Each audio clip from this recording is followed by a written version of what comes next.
తెలంగాణ బంధుమిత్రులందరికీ నమస్కరిస్తూ నా పేరు డాక్టర్ భిక్షపతి. నేను మెడిసిన్లో అసోసియేట్ ప్రొఫెసర్ జనగామ మెడికల్ కాలేజీలో పనిచేస్తున్నా. మిత్రులారా, నా చేతిలో ఉన్నటువంటి సర్పం ఏదైతుందో ఇది రక్తపేంజర్ అంటారు. దీనిపైన ఇది చాలా కొద్దిగా హైట్ తక్కువ ఉంటుంది. తర్వాత దీని యొక్క తల ఏదైతే ఉంటుందో త్రిభుజ ఆకారంలో ఉంటుంది. యూజువల్గా త్రిభుజ ఆకారంలో ఉంటుంది. అయితే ఈ పాము గురించి ఎందుకు చేస్తున్నామంటే ఎండాకాలం నుండి వర్షాకాలం వచ్చినప్పుడు బొరియలలో ఉన్నటువంటి పాములు బయటకు వచ్చినప్పుడు రైతులు వ్యవసాయ పనులకు పోయినప్పుడు, కూలీలు వ్యవసాయ పనులకు పోయినప్పుడు ఈ యొక్క పాము కాటు భారీ అవుతున్నటువంటి ఇది ఒక సమయం ప్రస్తుతం. ఇది ప్రతి ఒక్క గవర్నమెంట్ హాస్పిటళ్లలో రోజుకు 4 నుండి 5 ఒక్కోసారి 10 కేసులు కూడా మేము చూస్తున్నాం. అయితే దీంట్లో మనం ముఖ్యంగా గుర్తుంచుకోవాల్సిన 2-3 విషయాలు ఉన్నాయి. ఏంటంటే అవి మన దగ్గర ఉన్న సర్పాలలో రక్తపేంజర, కట్లపాము, తాచుపాము 3 చాలా అంటే భయంకరమైన విష సర్పాలు.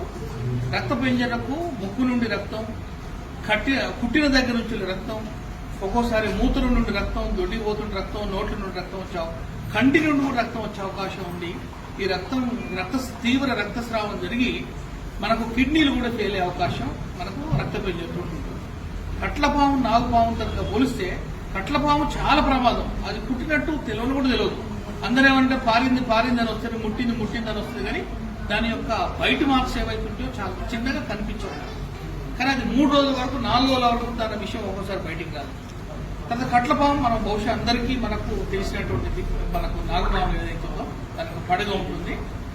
సో ఇక్కడ మనం ప్రివెంటివ్ మెజర్స్లలో ఏంటంటే అతి త్వరలో గవర్నమెంట్ హాస్పిటల్స్ కనుక తీసుకొస్తే మనకు దానికి తగినటువంటి విరుగుడు మన దగ్గర ఉంది. గవర్నమెంట్ హాస్పిటల్లో మన తెలంగాణ గవర్నమెంట్ చాలా పెద్ద ఎత్తున సప్లై చేస్తుంది. కానీ పుట్టిన దగ్గర దయచేసి పామును చంపి పట్టుకురావాలన్న ఆలోచన మాత్రం మానుకోండి.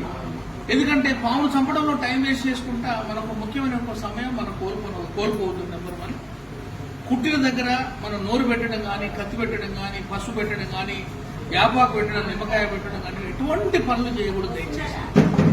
ఈ యొక్క మనం శాస్త్రీయ పద్ధతిలో దీనికి యాంటీ స్నేక్ వీనం మనం ఇచ్చుకుంటే ఎట్టి పరిస్థితులలో వాళ్లకు ఎటువంటి ప్రమాదం జరగదు. మళ్లీ నేను చెప్తున్నా, ఒక్కొక్క రాష్ట్రానికి ఒక సంప్రదాయం ఉంటుంది.